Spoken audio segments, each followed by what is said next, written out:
Okay, people. Do you miss me? I miss you too.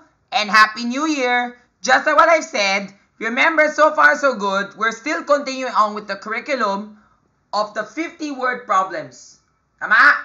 So just like what I've said, di ba remember, kung sa tingin mo, tandaan mo yung mga word problems namin, sa 50-word problems course, we've already done items 1 to 40. Ang items 1 to 10 ay sa angles. Di ba? Basic geometry, lines and points and planes.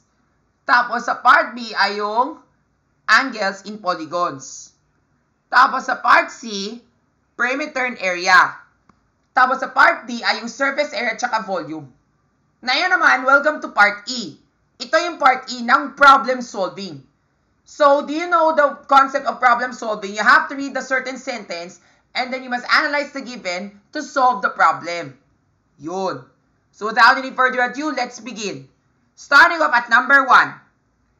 Sammy and Adi draw a house such that its shape is like a pentagon, a rectangular shaped house body, and a triangular shaped roof. Yan. So, yun yung ibig sabihin ng problema na yan. Ito yung introduction sa problema. Sabi ni Sammy and Adi, they draw a house. So, ganito yung itsura ng bahay. It's shaped like a pentagon. Di ba, pentagon, 5 sides yun, di ba?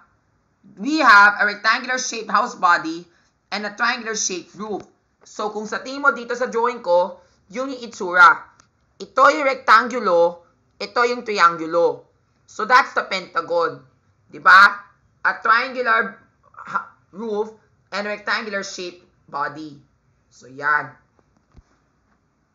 The rectangle that they draw has a length of 20 centimeters with a width of 14 centimeters. So, yun yung dimensions ng rectangle. So, yun. Okay? So, ganito yun. Di ba, remember ito yung rectangle. Saan nilagay yung 20 centimeters at saka yung 14 centimeters? Pwede dito yung length, pwede dito yung width, o kung saan. Pero, tingin mo dito. Ang triangle, the triangle that they drew is a right isosceles triangle whose hypotenuse is from the length of the rectangle. So, yun. Anong ibig sabihin yan? Kasi ngayon yung triangle that they drew is a right isosceles triangle. Kung sa titingin mo, yung triangle ay ito, di ba remember ito yung isosceles triangle? Halimbawa, ito yun Di ba remember ito yung rectangle nila? Ito yung rectangle. Tapos ito yung triangle. Di ba remember ang triangle na sinabi ko, it's a right isosceles triangle. It's an isosceles triangle. Hindi siya isosceles triangle. Kasi yung kung sabi ko right isosceles triangle, ibig sabihin yung right isosceles ay ganito. Right triangle per isosceles.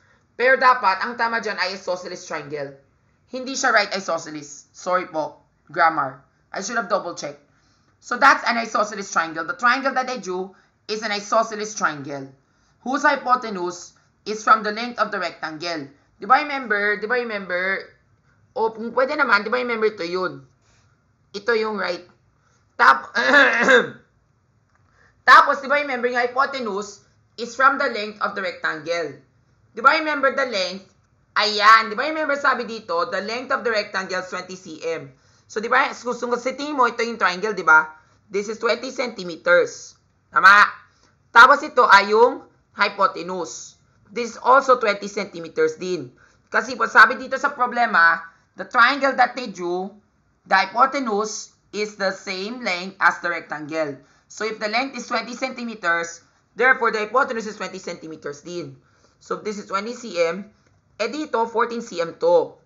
Yan. So, now we were able to find all the dimensions. Kaya lang, hindi pa tayo tapos. Alam mo bakit? Kasi nga, diba, remember, just like what I said, ganito siya. We need to solve for the perimeter and the area. Diba, sabi dito, what is the perimeter and area of their drawing? Kasi nga, diba, remember, ito yung bahay nila, diba? Ito yung bahay. If I want to add it more detail, pwede ako magdagay ng pintuan, tapos ito. Pero we don't care about that. What we care is about the house itself and the figure, not the drawing of the house. Okay? So, ganito siya. Diba, remember, to solve for the perimeter, you already know what to do. You add up all the dimensions together. So, diba, remember, we have 20, 14, 14, then yung hypotenuse ay double 20. Kung nagpunta tayo sa Excel, ganito yun. Kung titingnan mo dito sa Microsoft Excel, di ba remember sabi ko, 14 centimeters plus 14 centimeters. Ito yung tapang sagot.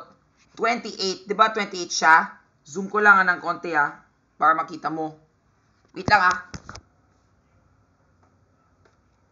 Yan. So, diba remember this is 28 centimeters. Tapos, the length of the rectangle is 20.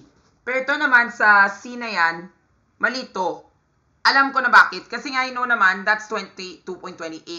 Kasi diba remember, if I were to draw the rectangle, diba, this is 20 centimeters. And we know naman, it's a right isosceles triangle. It's an isosceles triangle.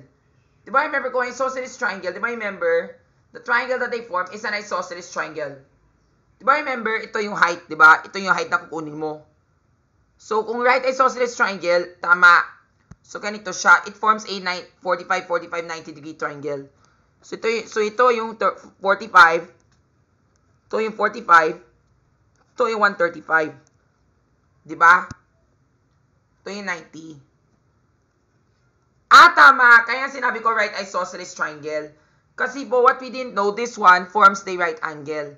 Tapos, kung spinit na to sa dalawa, maging 45 to, tapos maging 45 to. Tapos, ito yung right angle. Yan. So, yun yung ibig sabihin ko. Okay. And then, di ba remember sabi ko, this is the hypotenuse. The hypotenuse is the same side as the length, which is 20 cm. Kasi nga, di ba remember, just what I said, di ba remember kung 20 cm to, if this is 20 cm, di ba? Di ba, this is 20 cm. Yes. Di ba remember, 20 cm is the length. Because the hypotenuse, we do not know what is the measure of the... Yeah. Kasi nga, di ba remember, kung ganito yung itsura, di ba remember, ito yung right triangle mo.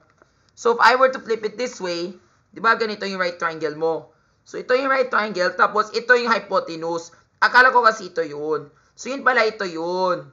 Okay. Baka mali mo, malilimutan ako. So, this the hypotenuse. The hypotenuse is 20 centimeters. Ito yung hypotenuse. The hypotenuse of the, of the right triangle is 20 centimeters. So, if I were to draw the triangle, ganito siya. Yan, 20 centimeters to. And then, di ba, 45, 45, 90. So, we're looking for the measure. So, to do this, remember the angle basics of the, the 45, 45, 90 degree triangle? Remember, if this is x, then this is x times the square root of 2. So, therefore, writing the equation, x times square root of 2 equals 20. Divide both sides by the square root of 2. Therefore, x is equivalent to 20 divided by the square root of 2. Ayan. So, tama. So, yun yung ginawa ko. So, ang ginawa ko dito, it's 10 times the square root of 2. Kasi nga dapat, ang tamang dapat, it's supposed to be 20 divided by the square root of 2.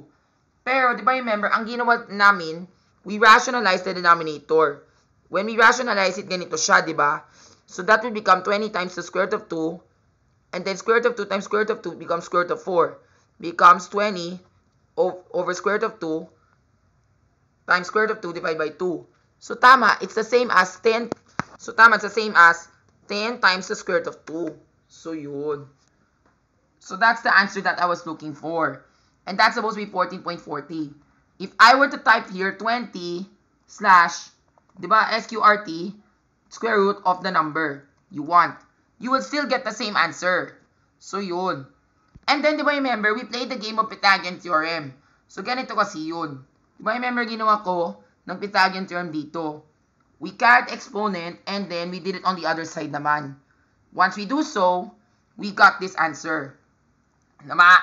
So, therefore, the answer for this one is 14.14. Hindi siya 20. Yan. So, 14.14. Now, to solve for the perimeter, we add up everything up. So, yung 28 na nanggaling dyan ay ito. 14 plus 14.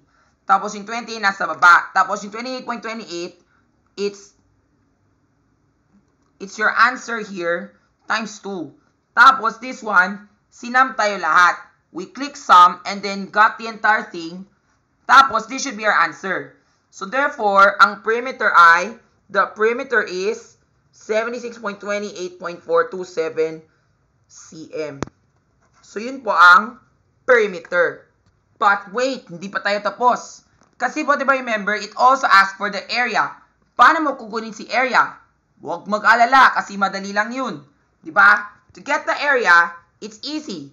You get the area of both shapes and then add it together. First, get the area of the rectangle, pero madali lang yan. 14 times 20, edi 280. So, 280 square cm. Tama? That's for the rectangle. Now, for the triangle, ano to? Yun, 20 times the height. Diba ang height ay 14.14. So, ganito kasi yun.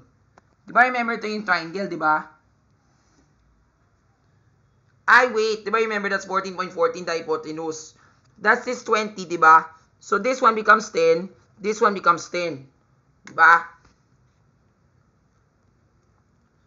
Or, you can do it the other way around. Pwede maging...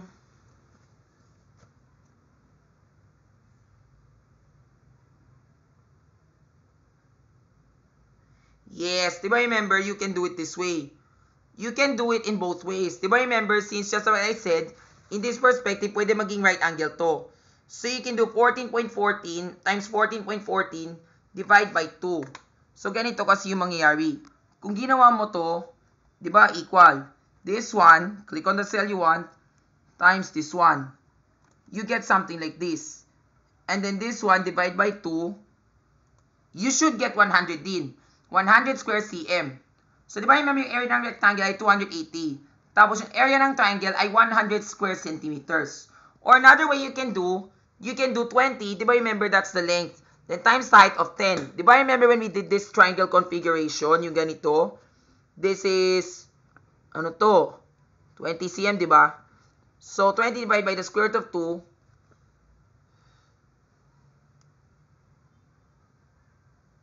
Ano to? This 14.14, di ba? So, when we do that, 14.14, di ba, this is what will happen.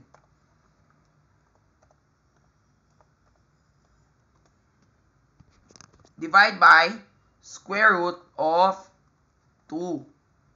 Then, the answer is 9.99, which is somewhat similar to 10. So, 10 times 10, which is 100, pero we want the entire thing. So, tama, 100. 100 square cm. Add this up all together.